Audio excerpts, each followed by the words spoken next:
لیکن اس امت کو اگر کسی نے بیدار کیا ہے تو بیرسٹر اسد الدین اویسی صاحب نے بیدار کیا، ورنہ 90% لوگ نہیں جانتے تھے کہ وقف کیا ہے اور کیا قانون بنا۔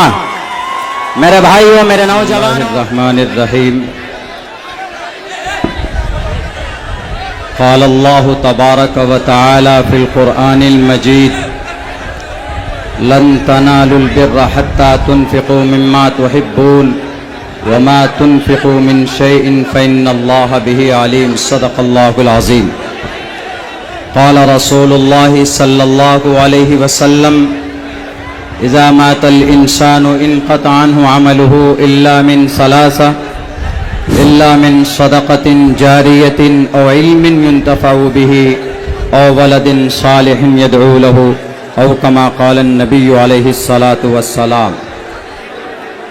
اسٹیج پر تشریف فرما قومی صدر جناب بیرسٹر اسد الدین اویسی صاحب اور ہمارے بہار کے ریاستی صدر جناب اختر الایمان صاحب اور MIM کے دیگر ذمہ دار اور ہمارے MIM کے تمام شہدائیوں، نوجوانوں، ساتھیوں، ہم لوگ یہاں پر جمع ہوئے ہیں۔ مختصر 2-3 منٹ کے اندر اپنی بات پوری کروں گا۔ ایک نیا قانون ہمارے اس ملک بھارت کے اندر مسلمانوں کے اوپر تھوپا گیا ہے، وہ یہ ہے کہ مسلمانوں کا جو وقف کا معاملہ ہے، بہت سے لوگ سوال کرتے ہیں کہ وقف قرآن و شریعت میں کہاں ہے۔ میں نے آپ لوگوں کے سامنے ابھی جو آیت پیش کی ہے، اس آیت میں وقف کی دلیل ہے۔ وقف کا مطلب دان کرنا، اللہ کے راستے کے لیے کوئی چیز قربان کر دینا۔ بھارت کی دھرتی پر تقریباً 9.5 لاکھ ایکڑ زمین وقف کی اور پراپرٹی کے تعلق سے پائی جاتی۔ اس زمین کے اوپر نئے طرح کے قوانین بنائے گئے۔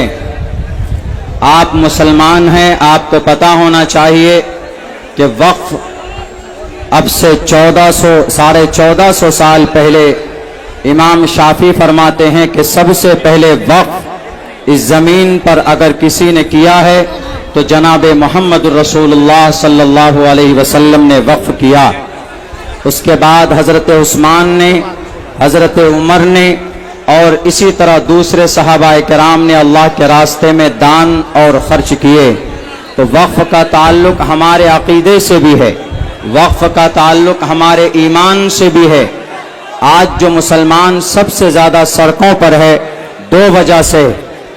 ایک تو یہ کہ ہمارا جو وقف کا معاملہ ہے، چونکہ شریعت سے اس کا رشتہ ہے، ہمارے عقیدے سے اس کا رشتہ ہے، اور ہم مسلمان شریعت سے، اگر شریعت نہ ہو تو ہمارے وجود کا کوئی فائدہ نہیں۔ دوسری بات یہ ہے کہ بھارت کے سنویدھان میں، بھارت کے جو قانون بنا ہے، اس کے اندر کئی سارے آرٹیکلز کے ابھی جو قوانین بنائے گئے اس کی خلاف ورزی کی گئی۔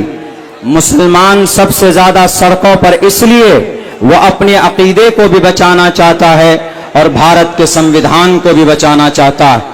میرے بھائیوں، نوجوانوں، مسلمانوں، آپ یقیناً اس وقت آپ میدان میں ہیں۔ ملک ہندوستان میں اگر اس بل کے خلاف سب سے زیادہ جس جماعت نے بڑھ چڑھ کر حصہ لیا ہے، اس جماعت کا نام آل انڈیا مجلس اتحاد المسلمین ہے۔